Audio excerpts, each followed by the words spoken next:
wuxuu hadlay ninka weyn madaxweyne ma ku yimaado meel jaamacad yimaado waa inuu qorshihiisa siyaasadeed dhaqaalaha abaarteena haysta dibadda ka sheekeeya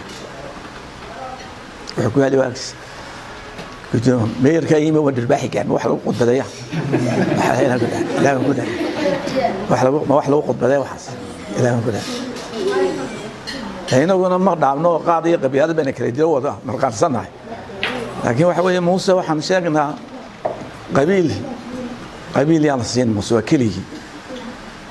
اذكر عصني موسى إن يرد مشاركة قاعدة تموتشاني ولا أرجع ورصده ولا أرجع wuxuu urursadaa aragtay hal maalintii dhaweeyo wax wadan wadi kara maaha laakiin reerka abtiyaashay in la eedeeyo oo laga dhiga siyaasadda uu wado Muuse in tahay siyaasad subeer awala